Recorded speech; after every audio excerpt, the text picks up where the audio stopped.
This is CNN Breaking News. We have breaking news, very disturbing information coming in from a U.S. military base right outside of Washington, D.C. 3 people being treated right now after falling ill after a suspicious letter came to Joint Base Myer-Henderson Hall in Arlington, Virginia. That's right outside of Washington. Let's quickly bring in our Pentagon correspondent, Barbara Starr. What are you learning, Barbara?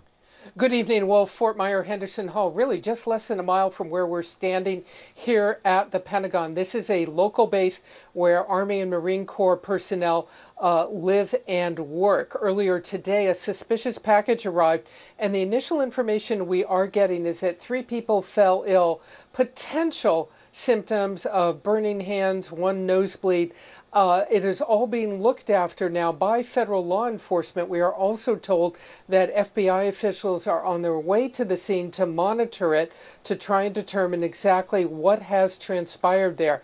And as we know, when these suspicious packages arrive, the most important thing is to get everybody help if they need it, get them medical attention, and then begin to conduct tests on the package, whatever substances may be involved, and try and determine as quickly as possible what actually is in the package, in the letter, and what people may have been exposed to. So right now, what we know, 3 military personnel potentially exposed to hazardous substance, suffering some symptoms, getting medical attention. FBI on the way to this location here in Washington, D.C. tonight. At rush hour, it may cause some disruption as people try and make their way home.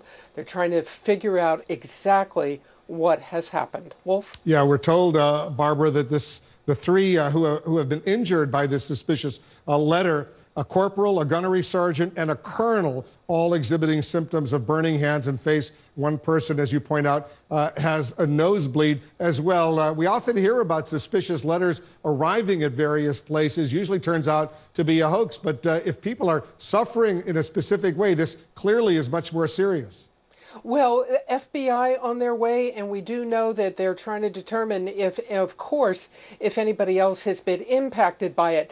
And it is concerning, Wolf, because at federal facilities these days, and especially military facilities, including the Pentagon, incoming mail, incoming packages generally are screened before they are delivered to their final destination. Now, we don't know if this was a mail screening facility on the base where this happened, but typically people can't really just suddenly open mail. It has to go through some type of screening situation. I think you're potentially seeing some local affiliate news video there right now. And again, this is something, it's along some major commuting routes that people transit every day here in the metropolitan Washington area.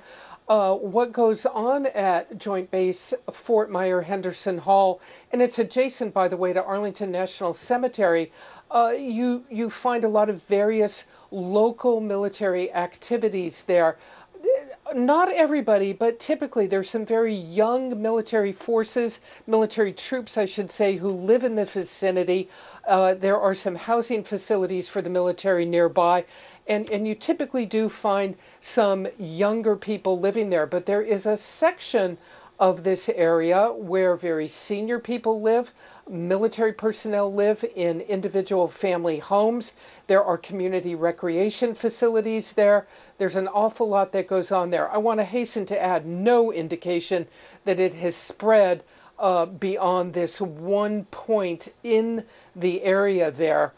But we're going to have to find out an awful lot more about how this happened and what exactly may be involved here tonight. Yeah, this photo that we're showing our viewers, Barbara, a passerby happened to spot it. First responders on the scene. Looks like they're treating U.S. military personnel there on the ground, treating them for various problems as a result of this suspicious letter. Once again, 3 U.S. military personnel, a corporal, a gunnery sergeant, and a colonel, all exhibiting symptoms of burning hands and face. 1 person had a nosebleed following the arrival of what is clearly being described as a suspicious letter. I know, Barbara, you're working your sources. We'll get more information, update our viewers shortly. But there's other breaking news we're following.